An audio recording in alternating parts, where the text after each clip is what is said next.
Welcome to the Westside Barbell podcast. Today's guest is Sarah Welsh. Sarah is an applied behavior analyst or analyst. Okay, for Catalyst Behavior Project. Sarah, thank you for coming here. Of course. Thank you for having me. I think I'd like to start off with what initially drew you to the field of applied behavior. So it happened to be a happy accident. I was working at an early childhood education center, and I just finished up my undergrad, and I wanted to go to grad school, but wasn't sure why or for what. And I happened to see a brochure for a fully funded master's program for applied behavior analysis.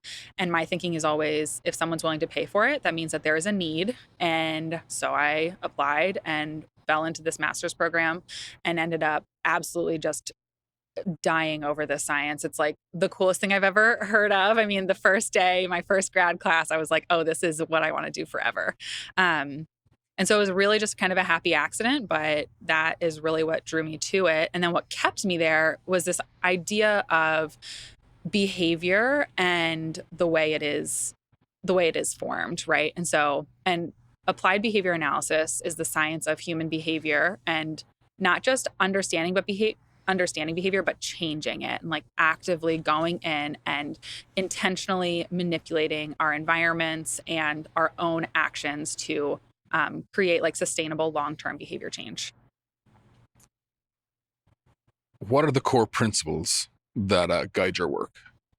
So we are evidence-based always, right? We use data to back up anything we ever study. We have to have, there is data to back up any sort of behavior change that we create, right? And there has to be social validity. So behind any behavior change we implement, it has to be serving the individual, like specific to their life. So when I'm meeting with someone, or if I'm working with a client or a population, I need to be asking myself, this has nothing to do with what I want them to be changing. It has to do with like, what are they wanting to change, and how is this behavior going to benefit them in their life long term?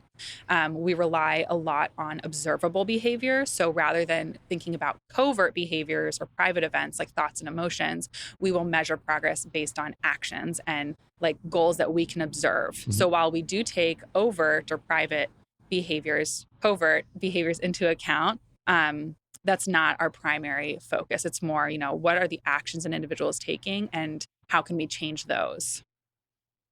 Can you go into any key experiences that maybe shaped the way you work today? Yeah. Kind of just like how I saw it used and how it's affected me. Yeah, absolutely. So I have PTSD and depression, and I'm very open about that. And I had tried traditional therapy for years. And basically my emotions are really hard to comprehend sometimes. Like I just really have a hard time teasing them out, right? And so personally, in my personal life, I'm struggling with my emotions and trying to get my behaviors to match them. But then I'm going to work and I'm working with children who have very low verbal skills because they're 2 years old, and I'm managing to change their behaviors every single day. And basically I just asked myself, like, why am I able to change this kid's behavior when we don't talk about thoughts and emotions at all, but I struggle to change my own? And so I basically just started to shift the way I looked at like creating actionable change. It was more based on like, how can I actually create a goal and move towards it the way I do with these young children, rather than like thinking and focusing all on my feelings and kind of getting tied up in that.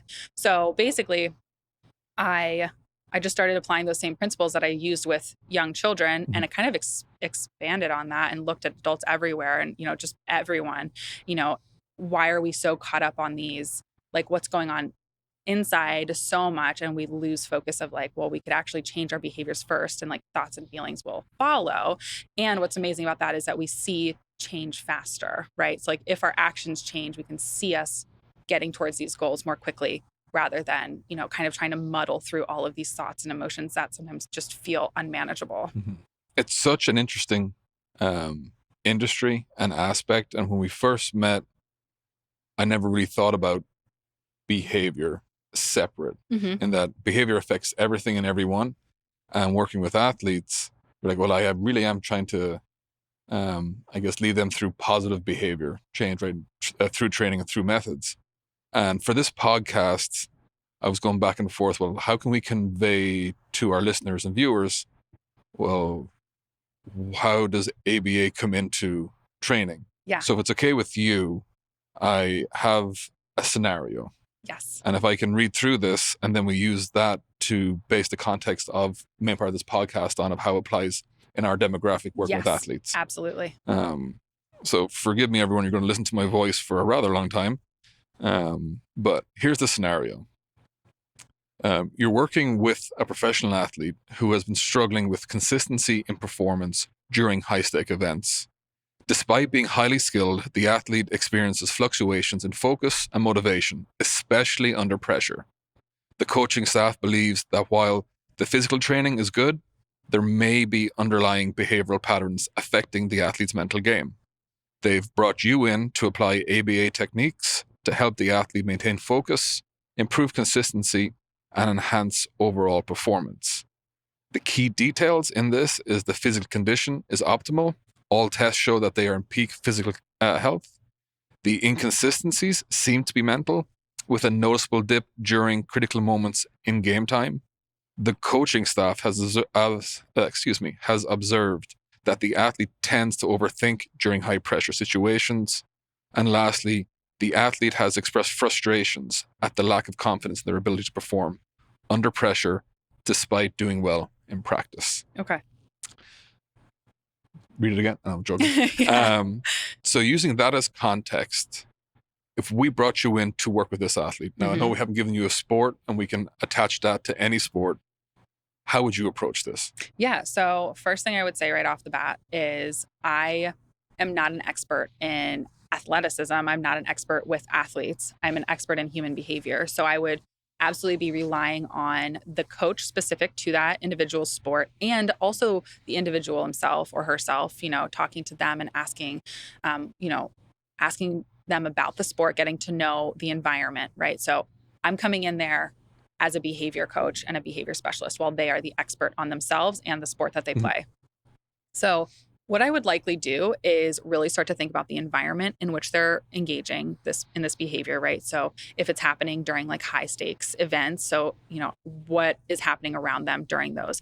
So are there like different noises, different people, different smells, lighting, all of these different aspects that might contribute to the behavior functioning differently than it might in a practice scenario, right? Because when we're practicing, everything is very routine. It's really typical. You can follow exactly the same every single time. Whereas when you're in a high stakes environment, working with variables that you can't control, it's going to be so different. And that might be throwing them off, right? And so that's where I would first come in, just come in and ask them just the very basic questions about, the sport, the environment, and the differences between the environment in which they compete and the environment in which they practice. Would you be talking to the coaches alongside the athlete? Yes. Unless like a client I'm working with requested just to talk with me, I would want both of them there because it would be a collaborative effort, because I would want to make sure anything I'm telling the athlete, the coach is also implementing. Gotcha. Because it would go hand in hand with their training. Yeah. So once the triggers have been identified, what techniques could be applied to help them manage this? And if you want to present some sample triggers or something like that, it might be helpful. Yeah. So why don't you give me an athlete, like a typical, like what kind of sport this might occur in? You know what? I think a good sport that's pretty high stakes would be fighting. If we have an MMA fighter. Okay. Because we see it a lot where some are unbelievable in the gym, then they get to the fight and they're a whole different person. Okay. So we'll use that as context. All right.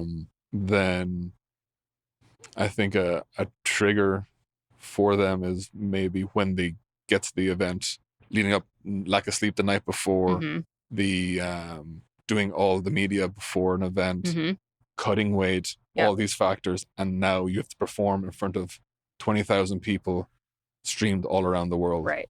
Yeah. So that's actually exactly those are the questions I would ask. So again, I'm coming in as someone who isn't familiar with the sport, but I am familiar with humans and their behaviors. So that's what I would start with, So did you have to travel to get to this event? How much did you travel? How long were you on planes? Did you drive? How are your eating habits around it? Sleeping habits? Also, who did you talk to, right? Like, are you talking to people who are supportive of you? Or are you talking to people who don't make you feel like you can be successful? What music are you listening to? Is it the same music you listen to when you train? Again, what are you eating, drinking? Like all of the environmental variables that you can control. Like how much are you controlling versus how much is out of your control, and kind of making sure that we're streamlining and keeping things as consistent as possible. Like control the controllables, right? Mm-hmm. And then from there, and I don't know if you want me to jump into what I would do next, right? Sure. Is like to think about when you are in practice, like if we've identified that this individual struggles and high stakes, like how can we then practice flexibility within like their training, right? So like if we know that they struggle with maybe lots of people, like could we somehow imitate that within the training facilities, like get more noises, more distractions, change the lighting a little bit, like throw in a couple of odd days that are going to just help them understand like that flexibility is necessary and build a tolerance. Because a lot of this is just building a tolerance to extraneous variables. So like things that we can't control that don't necessarily impact our fight directly, but it's going to impact the way we are reacting to our environment. Am I right in saying that, like, the social anxiety aspect, for most, I understand, like, the big things I understand, like, oh, of course that could throw you off. But it really seems like there's a lot of small things that you forget you can control that can lead up to a big outcome for your event. Huge. Do a lot of people just forget about these? I think so. And honestly, like if you, at least for me, from an outsider's perspective, looking at it behaviorally, I have seen that really great athletes do have a very strict routine leading up to their event. Like Michael Phelps, I swam at an event he was at. I swam before. I wasn't in the same, no, but he was at the same pool. And I remember all of us looking at him. I was in high school and he had headphones on. He had like a little corner that he was in, but he had a very strict regimen that he was following. And that's always stuck with me because the other players, the other swimmers weren't doing that. And I was like, that's so weird. And to me, it seemed really extreme because I was in high school. But like looking back now, I'm like, no, that was really smart because he's controlling what he can control. He's keeping his focus on that end goal, right? So he had his headphones in, he had familiar blankets, he had, I don't remember what the setup was, but it was very over the top, but it allowed him to be in whatever mode he needed to be in. And I think people overlook how important it is to have some consistency and control what we can when it comes to our environment before going into a high stakes event. Would you have a sort of a game plan to where when chaos ensues, and it's going to happen, you can't control everything, right? To have a checklist of you're at an event, you get pulled to a media interview, you lose some equipment, stuff's going wrong, having this system or this toolkit even to pull yourself back in, something as simple as that can help. Yes. Oh, yeah. So having some sort of like task, we would call it like a task analysis. So kind of breaking down a routine into smaller steps that you can control no matter what happens. So, and having it really easy to control, right? So like regardless of where you are, who you're with, what time it is, like, okay, I know that I can control these 3 to 5 things. And this is my task that I'm going to complete before I go into my event, right? Yeah. So using that can be really helpful. And it just allows you to feel like a sense of control. And it's not about control as much as it is about like coming into contact with success. And you want to feel successful before you go into an event like that, right? You want to go into it feeling like, okay, I've already accomplished this small task. So whatever I'm doing next will feel a little bit easier. And that's known as behavior momentum. It's, it's just like a ball rolling down a hill. Like once you kind of get started and come into contact with that success, it's going to be a lot easier to achieve later success. Then what methods would you use to measure progress? When we've identified the triggers, we understand there's an element of social anxiety, lack of preparation, relinquishing control of what you can't control. How do you measure the progress in this? Yeah, so it would be how successful they are in completing the behaviors while also being exposed to those environmental shifts. So, if they're in a ring or, they're again, I'm not familiar with fighting, but if they're training in a ring, we start throwing in distractions as much as possible. Or they're about to go practice and someone, intentionally, but you take their shoes and they can't find their shoes. So like exposing them to frustrations in practice before they get to a fight, right? And then you evaluate their performance in practice, like with the distractors, and then you kind of compare it to, okay, are they continuing to improve? And then as they get closer to those events, are they going to do well in that event also? So even with, training and having all those things that they struggle with in the high stakes event and kind of tossing those into their practice too, like, is that allowing them to perform at their highest ability in these events? What can they do directly themselves? So we've identified like the training aspect makes perfect sense to me. We've even had it in the gym where we've had people who couldn't perform because of social anxiety and it wasn't more so the actual fans, it was family or people they knew in there. Yes. If it was people they didn't know, it was no problem. Right. But we would surround our rack or surround the lift and just be there, so it's somewhat uncomfortable. Yes, that's known as the Hawthorne effect. Okay. I don't know if you knew that. No. Yes, it is. It's like so real. If someone's watching you and they matter to you, your behavior changes so much. And that's really, it can actually be detrimental for like studies. So it's really important, and that's actually, I'm glad that you said that because the family members make a difference, right? So having them practice in front of people who matter to them that don't typically watch them. Yeah. Obviously their coaches matter, but like bring in their partners, bring in their family, bring in their kids, have other people watch them and make sure they know that they're being watched, because that's going to up that anxiety, but it's also going to allow them to kind of be exposed to it and feel it and recognize like, I can do this and I'm still safe and I can be successful. Sorry to jump off, but I was like, I got to jump in to say this. But it makes sense, like, to where obviously if you have a good relationship with your athlete as a coach, it's easier to get buy into something like this because some of it is very much common sense. Mm-hmm. The other bit is like, how does this going to affect my training? How am I supposed to keep on top of all this? And it can seem a lot externally. As a coach, I can do a lot, but internally for them, what are some digestible and small aspects that they can do before they get to the gym in their everyday life that can help with this? Again, with that idea of behavior momentum and creating a task analysis in the morning is coming up with a routine that you can control. Make sure that it's important to the individual. So just like for me, I love making my bed. It's something I really enjoy and it's something I have total control over, right? I do it every morning. It's under 2 minutes. And even if I'm running late, I'm like 2 minutes isn't going to hurt. So making sure that they have some sort of positive, controllable routine in the morning. It doesn't have to be extensive. It can be very simple. It could be brushing their teeth, putting socks on, and drinking a glass of water. But what it allows them to do is, again, come into contact with the success and feeling of, I can complete this. And if I can complete this, I can complete the next step, right? And it's just building these tiny little steps that lead to an entire staircase. Routine is extremely important. It's pretty important. You brought up the example of making your bed. Yes.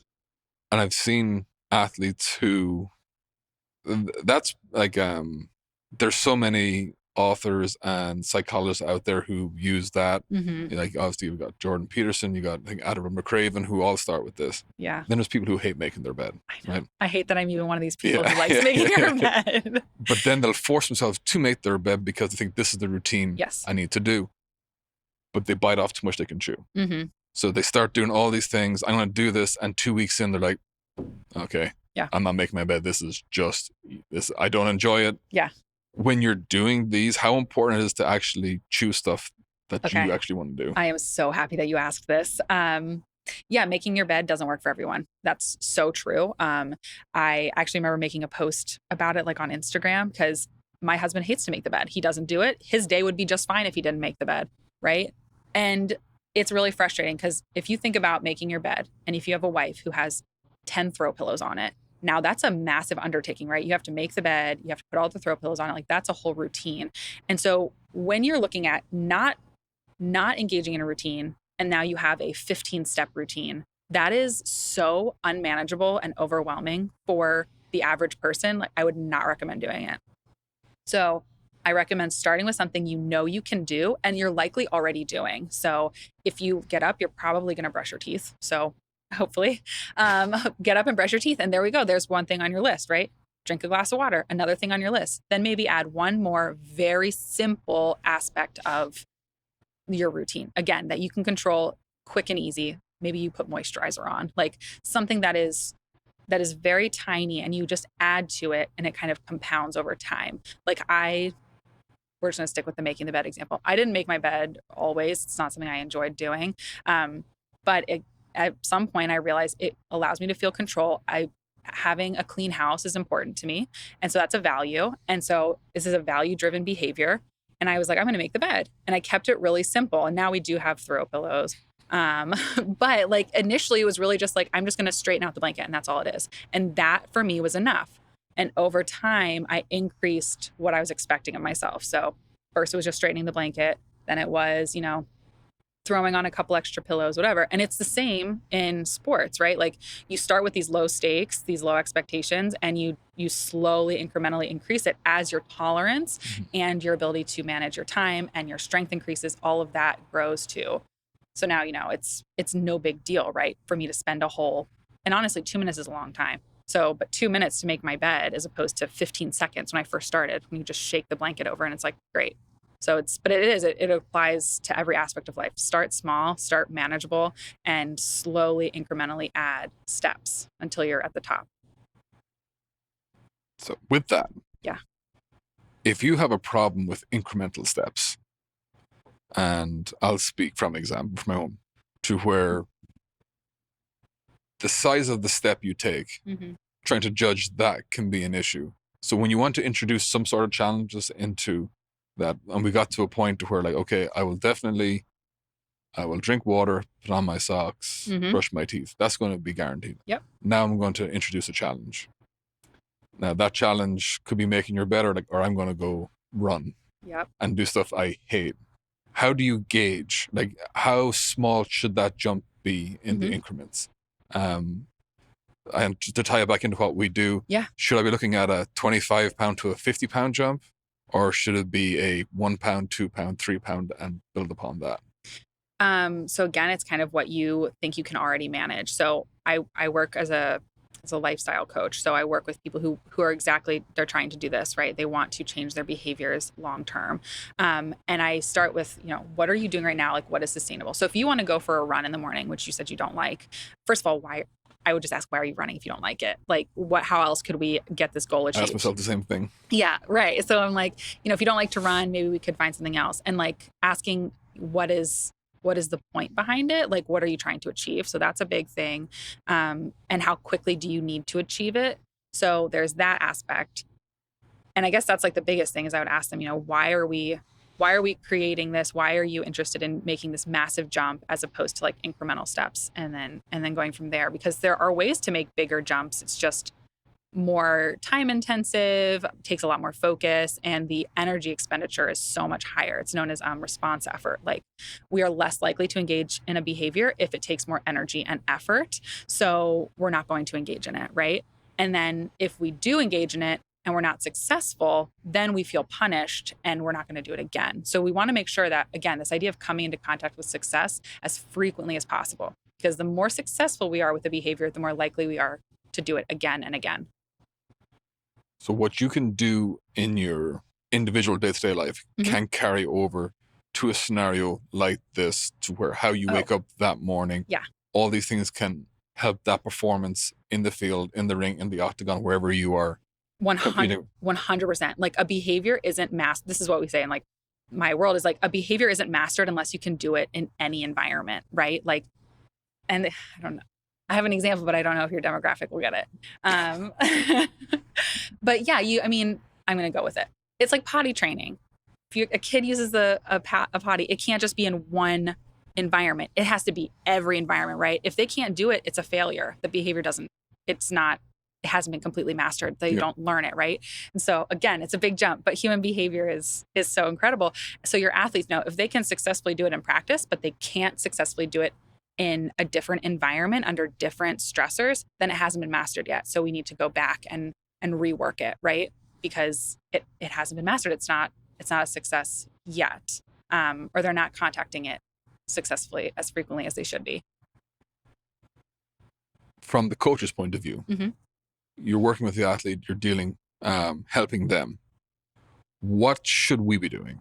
Should we be trying to engage with you? For instance, if the athlete doesn't want anything private going out, which I completely respect, but as a coach, I think this is pretty important for us too, to understand, okay, hey, how can we help get the most out of our athletes behaviorally? What should we be looking at, or how should we be even interacting with you and the athlete? Yeah, so I would, again, ask questions. Absolutely ask, like you're doing right now, but asking, can we shift this, and telling me like what they can manage. So like for me, I'm coming in and I'm saying like, oh, can we change the lighting? Can we change the sound? Can we, create distractions? And giving me a realistic sense of like, yes, all of this is like flexible enough, we can change it. Being open to any sort of feedback from not only me, but also like an athlete, and letting the athlete express what they need, while also understanding that like rigidity is, so like I said, routine is important, and it totally is, but rigidity is not conducive to change and success, right? Like we need to make sure that while we are routine oriented, we're also like flexible, and our routines can change while maintaining like the end result, right? So being able to keep a routine and doing it in different environments all the time. So making sure that they are having their athlete practice in different environments, under different stressors, with different people around. So creating that flexibility while also having that routine of this is going to occur regardless of what is going on around us, to the best of our ability. How would you deal with difficult coaches? If you're an advocate for the athlete, and they can't go anywhere else because this is their job. Yes. They can't afford, or there's no other options. This is where they're at.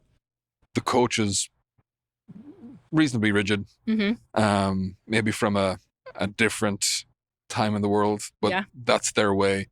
How would you go about interacting with that coach? First thing I would do is similar to when I'm getting to know an athlete, is what is valuable to them. Like, is this going to be valid for them? Because I'm not interested in changing behaviors unless they want the behaviors changed. And at the end of the day, if I'm there to work with the athlete, then they are who I'm listening to. But the coach, I'm going to take his or her word into account too, but I need them to explain to me, what are they looking for and why are they looking for? What is what they're hoping to get? So they're looking to get better results and a better experience, like a better competing experience for their athlete, then that's what I'm there to do, right? And they need to understand that I'm there as a team member with them. I'm not there to take over or take charge or tell them they're doing anything wrong, because like I said at the beginning, I'm not an athlete. I'm not a professional in that sport, but I am there to support them. And so it's really just about getting to know the coach and the player. And we've talked about this before. I think, it's so important. It's relationship first, and, getting to know what's important to them and making sure that we are coming at it together rather than fighting each other, because it's not going to work if you're coming at it from different angles. To wrap up this section, before I got way more questions on ABA, okay.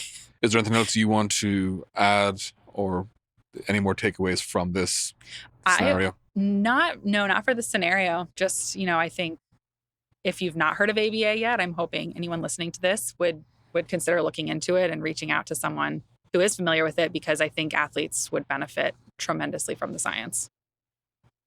What are some common misunderstandings people have about ABA? So this is a big one. Again, you're the demographic. I'm excited to hear what you guys think about this. ABA has been pigeonholed. So it's the science of human behavior, but it has been taken over and pigeonholed into autism treatment, specific to children, like very young children. And because it is so successful at changing behaviors, people are now using it with kids to make them more socially acceptable, rather than, again, that idea of social validity, rather than like taking the child and asking the child, like, what do you want? What's important to you? And changing the behaviors in ways that are important to the child.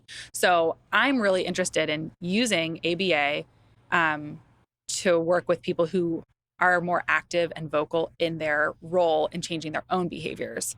And it's not the science of autism, and that it crushes me that it has been just taken and insurance has insurance just takes it and runs with it.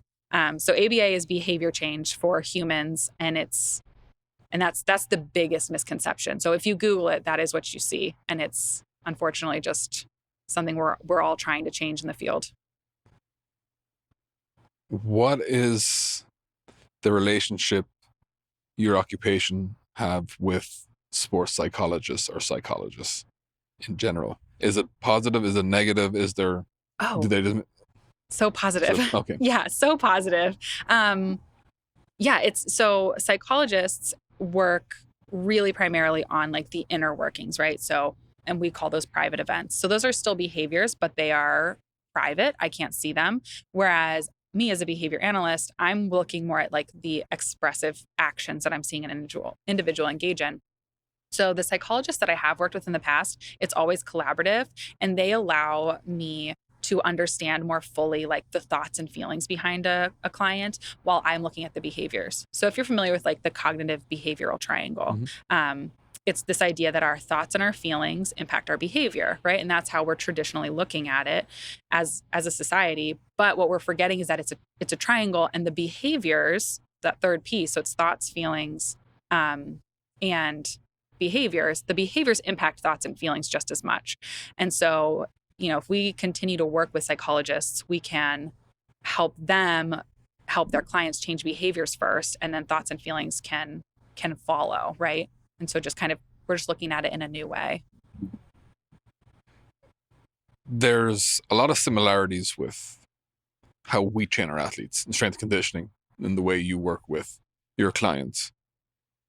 For instance, training in the gym, just doing that positive aspect and achieving that can affect thoughts and feelings throughout the day. Yes. And this is kind of back to where we started. I never thought of behavior, but behavior is everywhere. And it seems it comes down to, if you're doing something really right, you're affecting behavior in a positive and correct manner.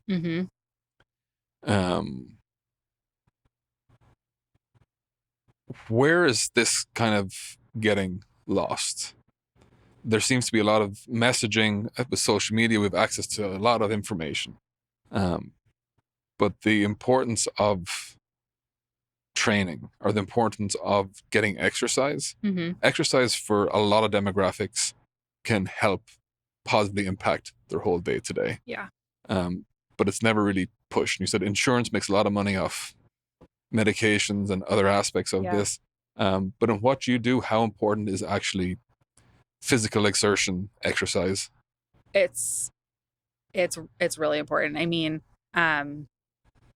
as much as possible, the more we can move our body, like, again, that idea of behavior momentum. If you're up and moving and you're used to getting up and moving, you're going to be more likely to do it in the future, right? So one thing I will tell my clients, I'm just going to say every single one of my clients I work with, I tell them sit on the floor, because that's just going to require you to get up and down more often, right? You're getting that movement in, and it's all about building movement into your day in small increments, because the more you move, the better you feel.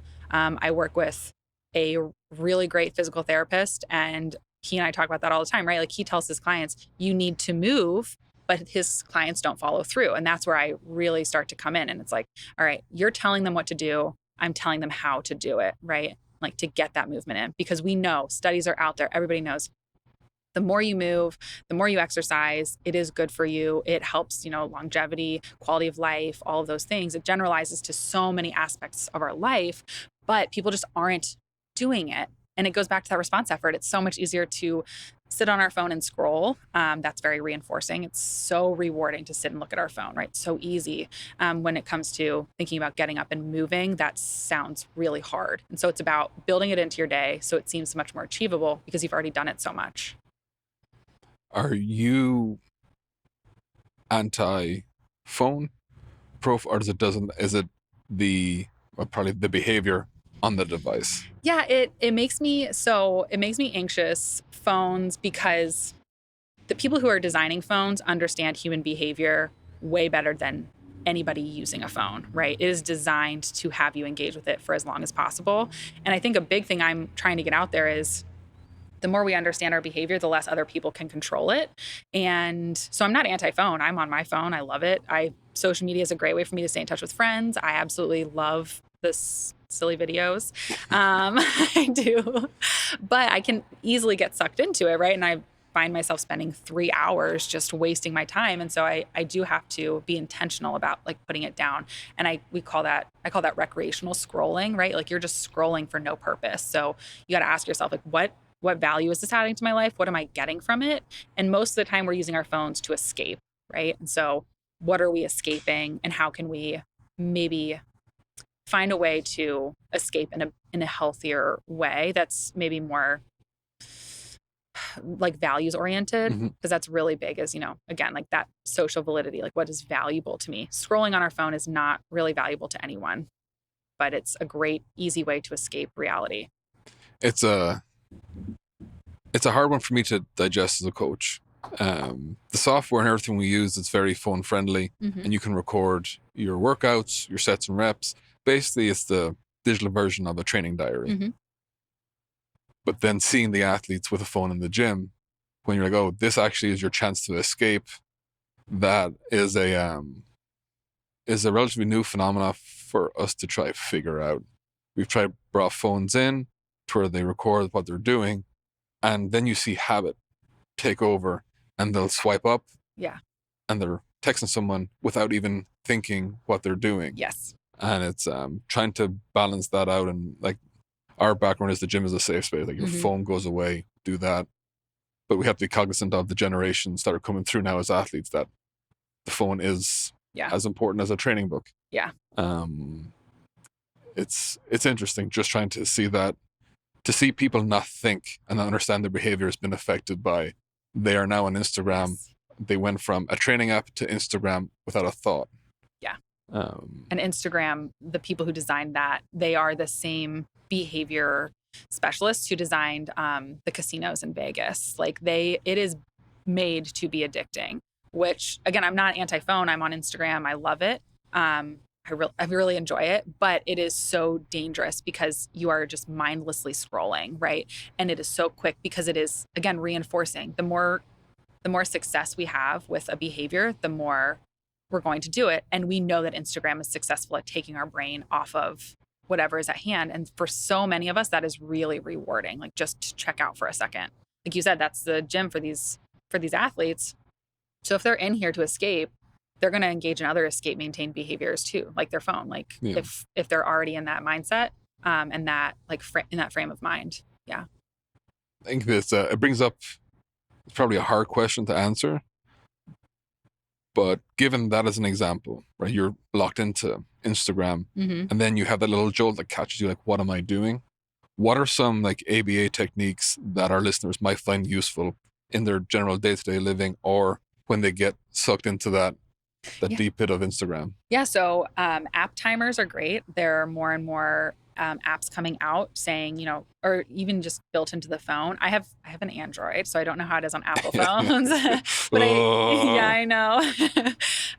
You can go into your settings and say, like, I only want to use Instagram for so many minutes a day. And then it will pop up, with reminders throughout the day. Oh, you only have 30 minutes left. You only have 15 minutes left. Kind of just these reminders that, like, this is finite. It's limited, which we have to understand increases its value. But that also means you're going to be more focused when you're on it, because you don't want to waste your precious Instagram minutes or TikTok minutes. So you are going to be more intentional about when you use it. Another really good thing is having a designated phone spot and using a visual cue to put your phone down. So whether it's like a tray or a place on your counter or your bedside table, like when you are engaging in another behavior, put your phone down.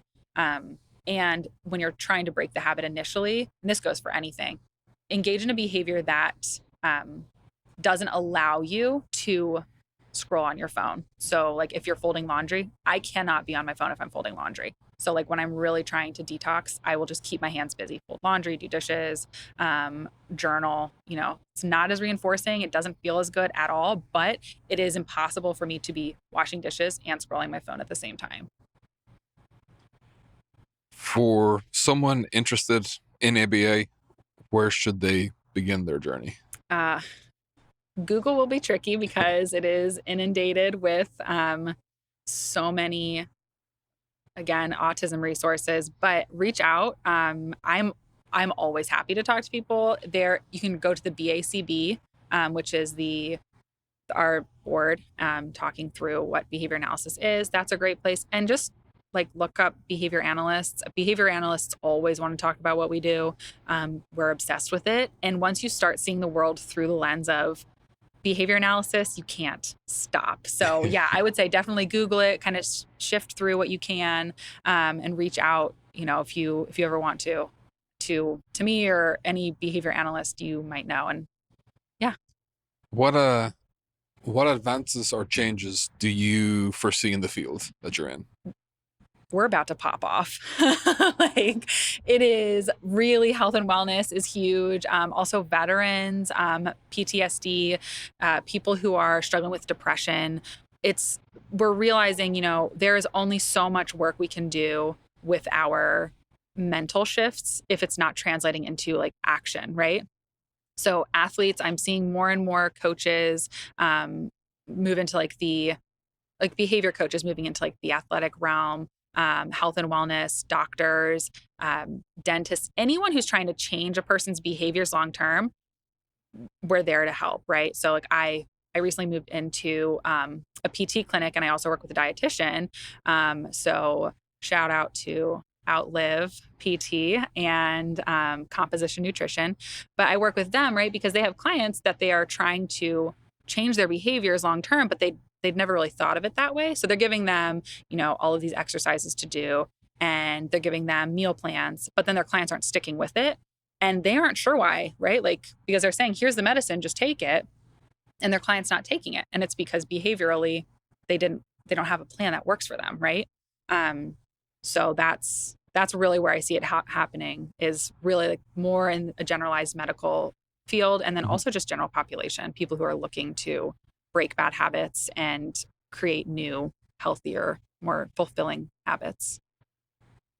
If I don't have access to Sarah, Yes. How do I know someone is competent and good in the field of ABA? They will be a board certified behavior analyst. So they will have the letters BCBA after their name. That is the comprehensive exam we take. There are other ABA professionals, but until we have a more structured way to understand people's competency levels, I would say look for a BCBA, because I did 2,000 hours of supervision under various board certified behavior analysts. And then I sat for the hardest exam of my life. Took 3.5 hours. And now I can say I'm a BCBA. So it's a lot of hard work, research, dedication to get that. And I would say, if you want to look at the field, talk directly to someone who is working in it and understands the science, like forward, backward, up and down. Thank you for sharing everything. Of course. I really appreciate this. Of course. Where can our listeners learn more about you and your work? Yeah, so I have a website. Catalyst Behavior Project is my website, and then I'm also on Instagram, like I said. Sarah Welsh Behavior is my tag, and I share very general behavior information, kind of how behavior is formed, what conditioning is, understanding, how our behaviors happen, and the basic formula of behavior on there. So feel free to follow, reach out. Like I said, I'd love to hear from anyone interested, and I can definitely, have a conversation. Before we wrap up, is there anything coming up on your horizon that our listeners should look forward to, look out for? Yes, actually. In the next, it'll be a minute, but in the next year, I'm hoping to be launching a group coaching project with a dietitian and a physical therapist for kind of a holistic health and wellness behavior change program. So we're really excited about that. It's in the works. It's still new because the science isn't there yet, but I'm really trying to listen to the populations and see where I can help, because again, if there's a need, I want to make sure I'm doing it to the best of my ability, not just jumping in. So it'll take some time, but it'll be here. Awesome. Sarah, thank you. Yeah, thank you.